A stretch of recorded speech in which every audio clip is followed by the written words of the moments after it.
The Lake Garda case, manslaughter. Two people were dead, and their boat was at the bottom of Lake Garda before anyone called the police. The wreck was not discovered until the following morning, still floating with one of the victims inside.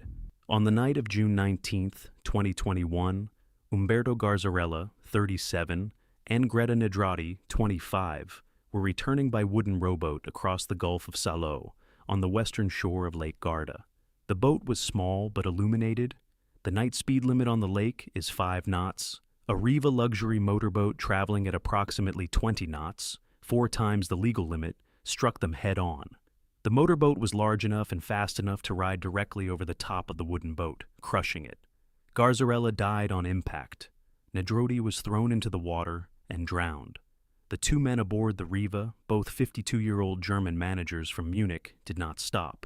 They docked at a nearby marina and went to their hotel. They later told investigators they had felt an impact, but believed they had hit driftwood. CCTV footage captured at the harbor showed one of them stumbling into the water as they docked, consistent with significant alcohol consumption. The case became a defining moment in the Italian debate over maritime law. Prosecutors argued the incident was equivalent to vehicular homicide on water, a category Italian law had not clearly addressed. Both men were convicted of negligent homicide and failure to render aid. On appeal, the sentences were upheld: 4 years and 6 months for the driver, 2 years and 11 months for the co-owner. Compensation payments to the victims' families reached into the millions of euros. Years after the conviction, one of the men filed a legal request for the return of the confiscated Riva. The request was made public. The families of Garzarella and Nedrati were informed through the press. The mystery of the MS. Astoria, 852 people died. Most of the dead were never recovered. The wreck was declared a maritime grave within a year of the sinking, and diving on it was made illegal by international treaty. 30 years later, the case has never fully closed. The MS Estonia was a 155-meter roll-on/roll-off ferry operated by S-Line on the Tallinn to Stockholm route. On the evening of September 27, 1994, it departed Tallinn carrying 989 people, passengers, and crew. The Baltic Sea was rough, with waves reaching 6 meters, but conditions were not considered exceptional for the route at that time of year. The ship was traveling at full speed. Shortly before 1 a.m., passengers and crew reported hearing a loud metallic bang from the bow.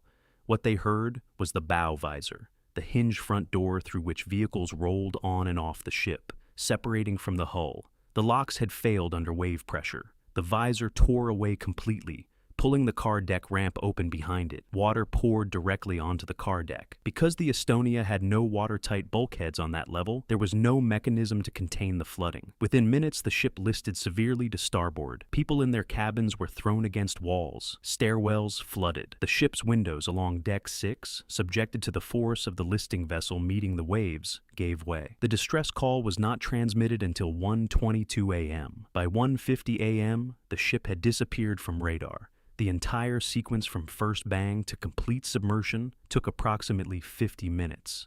Water temperature in the Baltic that night was around 11 degrees Celsius. Most passengers below deck never reached the surface. Captain Arvo Andersson went down with the ship. The 1997 joint investigation by Estonia, Sweden, and Finland concluded that the bow visor locks had failed due to metal fatigue and design deficiencies, and that the vessel had hidden structural deficiencies throughout its service life. The IMO mandated stronger bow visors and additional watertight bulkheads across the industry following the disaster. Conspiracy theories persisted for decades, including claims that the ship had been used to transport Soviet military technology to Sweden and was sabotaged, and that the Swedish government had proposed encasing the wreck in concrete to conceal evidence. In 2023, a new joint investigation confirmed there was no evidence of explosion or collision. The bow visor failure remained the established cause. Key documents from the original inquiry remain sealed until 2044. Costa Concordia, the avoidable disaster. 32 people died. The ship sank less than a kilometer from shore, in waters shallow enough that its upper decks remained visible above the surface for 2 years. The captain was already in a lifeboat before the evacuation was complete. The Costa Concordia was a 114,500-ton cruise ship carrying 3,229 passengers and 1,023 crew on a Mediterranean route that began in Civitavecchia. On the evening of January 13, 2012, Captain Francesco Schettino deviated from the authorized course to perform a salute, a close coastal pass intended to impress the residents of Giglio Island, a maneuver he had performed before at the same location.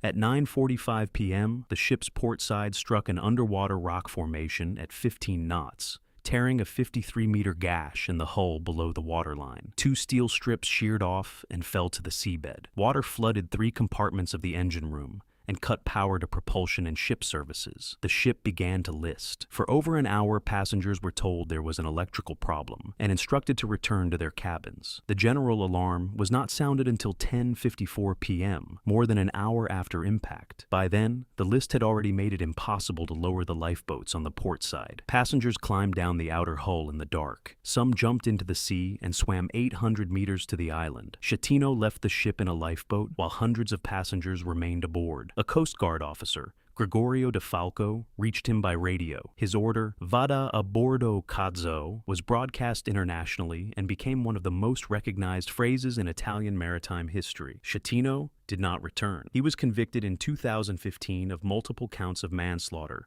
causing a shipwreck and abandoning ship. He was sentenced to 16 years and 1 month in prison, a sentence upheld on appeal in 2017. He began serving it that year. The wreck was righted in a 19-hour par-buckling operation in September 2013, the largest salvage operation in maritime history, and towed to Genoa for scrapping in 2014. The last victim, Indian waiter Russell Rebello, was found inside the hull during dismantling in November 2014. The total salvage cost reached an estimated 1.5 billion euros, 3 times the cost of the ship's original construction. Bayesian, unsinkable 7 people died. The yacht sank in approximately 60 seconds. A vessel anchored nearby in the same water survived the same night without significant damage. The investigation found the storm was not the cause. The Bayesian was a 56-meter luxury sailing yacht, anchored off the fishing village of Porticello near Palermo, Sicily, on the night of August 18th to 19th, 2024. Aboard were 12 guests and 10 crew. The guests included British technology entrepreneur Mike Lynch, who had been acquitted of fraud charges in a U.S. federal case just weeks earlier and had organized the trip as a celebration. His 18-year-old daughter, Hannah, Morgan Stanley International Chairman Jonathan Bloomer and his wife Judy, and lawyer Chris Morvillo and his wife Nita. Lynch's wife, Angela Baccaris, the yacht's registered owner, was also aboard.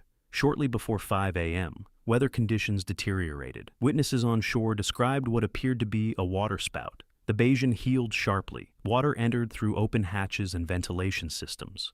According to the UK Marine Accident Investigation Branch's interim report, once the vessel heeled past 70.6 degrees, there was no possibility of recovery. It sank to a depth of 50 meters in under 60 seconds. Italian prosecutors appointed experts to examine the meteorological data. Their conclusion, reached in 2026, was that the weather amounted to little more than a manageable squall. The vessel sank due to a combination of crew errors, failure to recognize the developing conditions in time, failure to alert the captain promptly, and failure to activate safety systems. The yacht's 72-meter aluminum mast, among the tallest in the world, significantly amplified the leverage effect of the wind on the hull. Once the heel exceeded 70.6 degrees, recovery was physically impossible. A nearby Dutch vessel survived the same conditions. 7 people died, 15 were rescued. Mike Lynch and his daughter Hannah were found inside the wreck by divers. The wreck was raised from the seabed in June 2025. The captain and 2 crew members face charges of negligent shipwreck and multiple counts of manslaughter. The investigation is ongoing. Since Mike Lynch had recently been involved in a high-profile legal dispute with U.S. intelligence agencies, and his co-defendant died in a car accident almost simultaneously, numerous conspiracy theories circulated on social media.